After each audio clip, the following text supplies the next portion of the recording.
I just want to say to everybody in the crowd, all the students, all the dancers, thank you. Thank you for everything you do. It really means everything to us. For Diamonds, what you guys do with Thon for Diamonds just amazes us. My name is Mitchell Damashek. This is my wife Natalie, my son Max, and we're also joined by our org, the Gymnastics Club, which we love. They're also in the stands up there.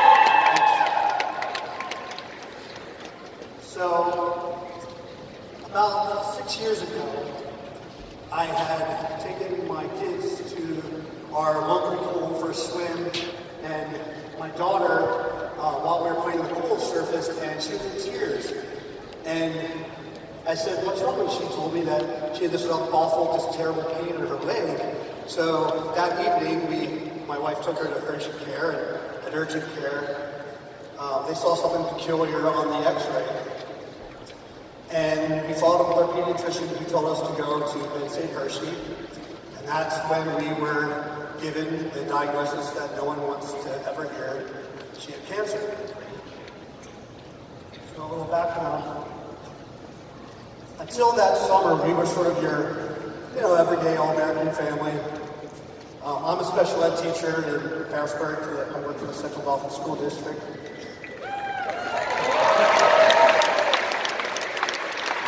Great school. My wife is a manager at Pico, and until that point, she was a stay-at-home mom. My son Max is, at the time he was 8 years old. He's almost 14 now. Special guy. We love him to death. And his sister Amelia was probably the most compassionate, gracious young lady that anybody has ever met. I mean, even before cancer, people would look at her and tell me and tell my wife that she was just special.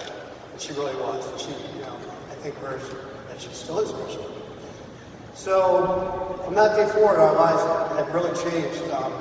Sort of became part of this club that, of course, you've heard no one ever wants to be a part of. We became a Four Diamonds family. And although it really stinks to be a part of that club, we realized that we met some of the most resilient, tremendous, just amazing families and friends because of it, and which is sort of funny. Just kills me to this day that we became a Four Diamonds family. That family was us. So I just wanted to introduce us. I'm going to turn this over to my wife Natalie, who's much more composed and much more experienced speaker than I am. So Natalie. Thank you. So that's how we became a Four Diamonds family. Amelia was diagnosed with Ewing sarcoma, which is a rare bone cancer. It had already spread to her lungs when we found it, and she had pain one day, got an x-ray that day. So we found it fast, but it already was very serious. She was faced with 14 chemotherapy cycles, 5 different drugs, a huge life-altering surgery in the middle of that, and later 2 weeks of whole lung radiation. When we met our social worker, Heather, at the hospital, she was telling us about the Four Diamonds. I actually already knew about the Four Diamonds. When I saw the canners in my town, I gave. I had a friend who lost a daughter, and I had a friend who has a daughter that's a survivor, Jackie Caroli. And when she was telling me about the Four Diamonds and how they were going to help us, yay, Jackie. And when Heather was telling me, I just remember nodding and listening and taking the paperwork, but thinking in the back of my head, we don't need this. My husband has a good job. We have great insurance. I could not have been more wrong. I quickly discovered over the course of that year how critical the Four Diamonds would become in her care. She had every specialist at her disposal. That first year, she spent over 85 nights in the hospital. When she had her surgery, she had to travel by ambulance back and forth from our house in Lemoyne to Hershey because she couldn't get in a car. That went on for about 3.5 months. Every single time we had to go for labs or chemo or a fever, we had to get an ambulance. And I never worried that I was going to get a bill because I knew the Four Diamonds was going to take care of it. She utilized our amazing social worker, Heather, every day. It seems she was there for us. The child life therapist, walking her through what was going to happen and helping her cope. That emotional support is so critical for these kids. It's not just healing and treating, it's emotional support too. The music therapist was amazing with her. There is a pharmacist that people don't often talk about, but he is gifted at knowing how these drugs interact and which ones can go together and the timing. And that's supported by the Four Diamonds. And the psychologist who's available to us whenever we need it. So that first year, right around her surgery time, we got paired with club gymnastics, and that was a perfect fit for our family because right until she was diagnosed, she was constantly doing back bends, trying to learn how to do a back walkover in our living room. She was going to tumbling classes, and we were really stunned when we got this diagnosis in her pelvis because she was always landed on her butt, falling, doing gymnastics. So we were partnered with Club Gymnastics, and on a cold day in February, 4 girls came to our house. We spent the night, we talked and laughed and ate. We made lists of movies that we were going to watch and have movie marathons. We had so much fun with them. And it's hard to explain to people who don't have an org or a family that they're partnered with, but I used to say, it's like Max and Amelia inherited 20 cousins who just instantly loved and adored them. And a few weeks later, we got to meet the rest of Club Gymnastics, who's right back there behind the audio-visual equipment. So we came to our first Thon in February of 2014. We got to meet the rest of the crew. And I will never forget walking through the doors of the BJC back there, walking onto the floor for the very first time, and just being struck by how bright and colorful and the energy. And I was so overwhelmed because you were all here for us. You were supporting our child, our family, other kids like ours. And it was this incredible feeling of, wow, I am not alone. Well, first of all, you're in the BJC with 16,000 people. But second of all, being a pediatric cancer family, it is such a lonely journey. Even though you always have doctors and nurses and people bringing food and visitors, you're always away from your house and your bed and your husband and your other child. And you spend a lot of time waiting for the next appointment, for a hospital room to become available, for your child to stop throwing up because they're sick from chemo. You're waiting for scans. It's just a really lonely experience. And so being here with all of you, I just felt, it was just an amazing feeling to walk in here. So we had an amazing weekend. We went home and Amelia finished treatment. She finished chemo and radiation and she was in remission. We shaped every moment we could with her and with our family. We said yes to more things than we ever did. Trips to the beach, sleepovers, renting a lake house with our friends, having so much fun. And Club Gymnastics, they were there in treatment, they were there in remission. They came to visit us, they took Max to Hershey Park, and we had a great time settling into our new normal, which still involved doctor's visits, labs, scans. And it was at one of those checkups where Amelia had a blood test, and it came back with 1 point low. And our extremely astute and skilled doctor, Dr. McGregor, she did not gloss over a 1 point low platelet. So we had to pursue more testing, more blood tests. And we thought maybe it was a virus, but it was so much worse than that. We found out a few weeks later that Amelia had a second cancer. She didn't have Ewing sarcoma. She didn't relapse with that. She had a brand new cancer that was caused by one of the drugs that treats the Ewing sarcoma. She developed a blood cancer. So she was faced with an entirely new treatment protocol, an extremely difficult bone marrow transplant. And there again, the Four Diamonds was there for us. It wasn't just, oh, you've used this once, you're done. That go-round, Cancer 2.0, we call it in our house, she spent 37 nights straight in the hospital. She had a drug that was over $5,000 a month. that was not entirely covered by insurance, and the Four Diamonds paid for it.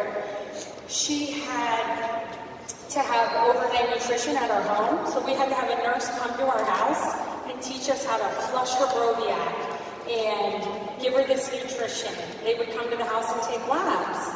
Everything was supported by the Four Diamonds. We could just focus on Max and Amelia, and we didn't have to worry about that aspect of it. So she got through that transplant, and in August, when all of her friends were going back to 7th grade, she had to stay home and be tutored because she didn't have enough of an immune system to go back to school. So she was tutored, our friends visited, club gymnastics came and took Max to Hershey Park, and we trudged through. We hit a lot of milestones. She made it to the 100-day mark post-transplant.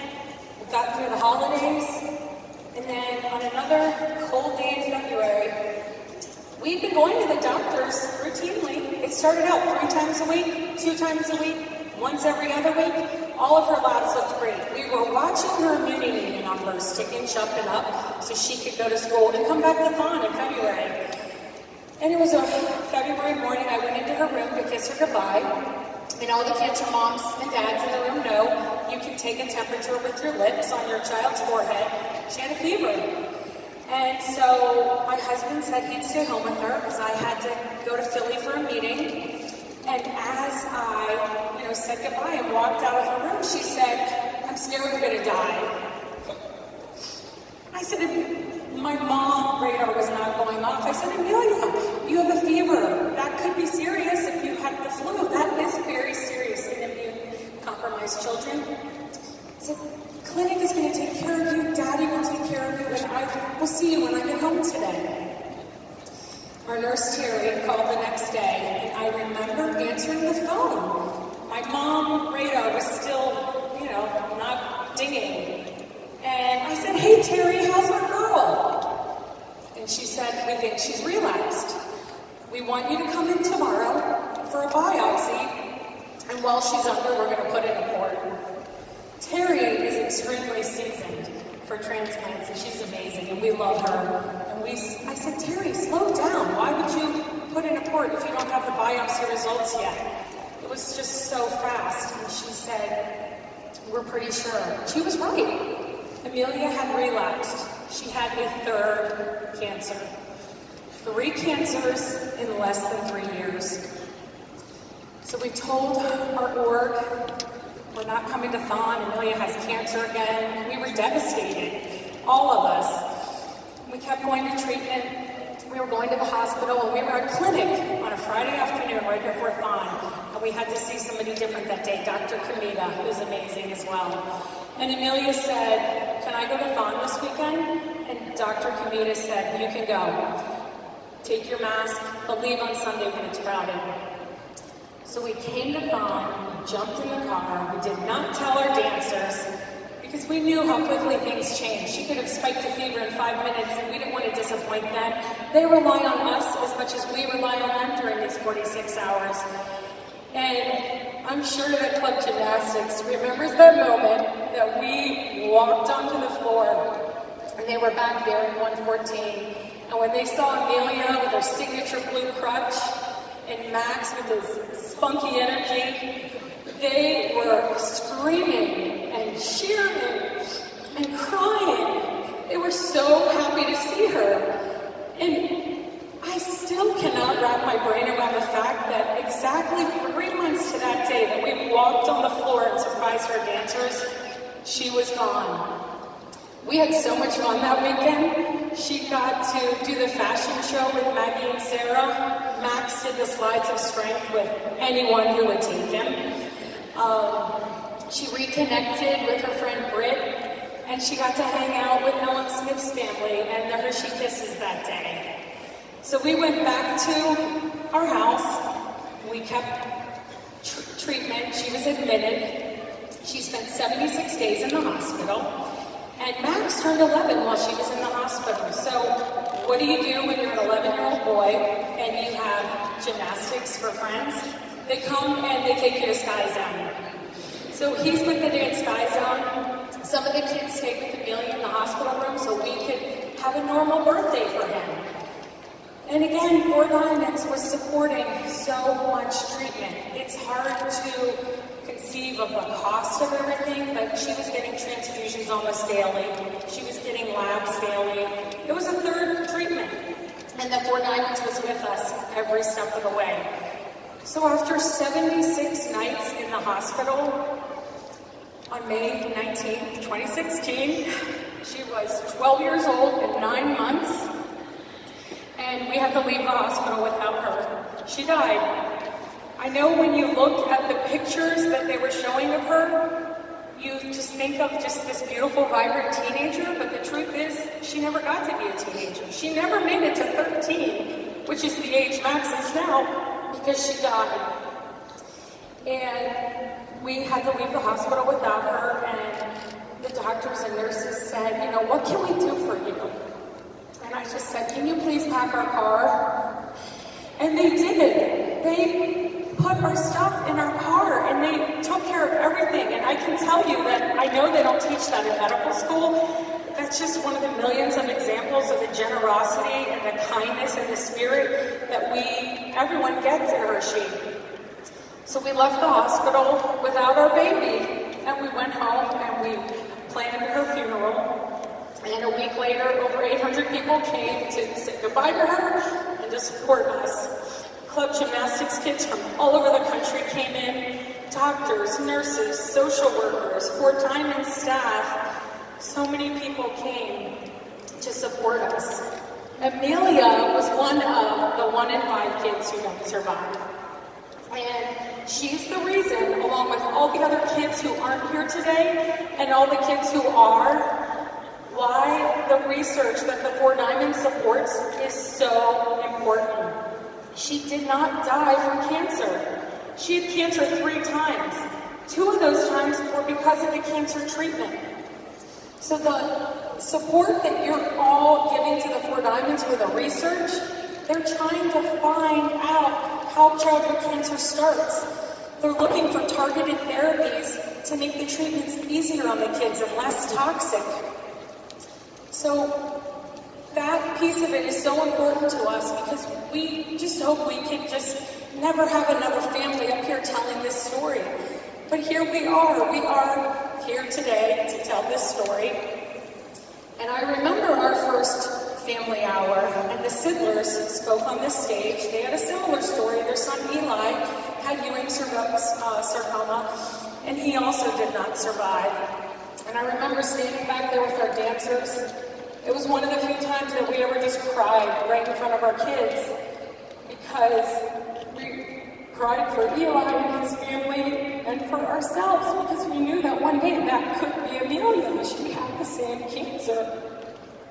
So she told me once, I never want to be the kid on the slideshow who died. I never want you and Daddy to be standing up there telling a story that I didn't survive. But here we are, and I know she would approve. I know she would approve of us being here and telling this story because it is so important. And people always say to us, I don't know how you do it. Well, we didn't get a choice. Amelia did not have a choice. But I can tell you, we would not have been able to do it without all of you. All of you who tirelessly fundraise and give our family the emotional support of the largest student-run philanthropy on earth. That's how we did it. We did it with all of you.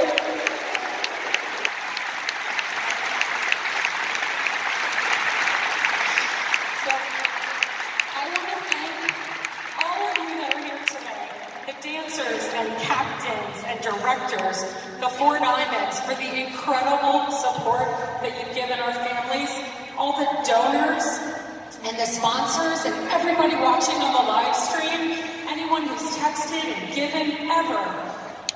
You helped us through the darkest time in our lives.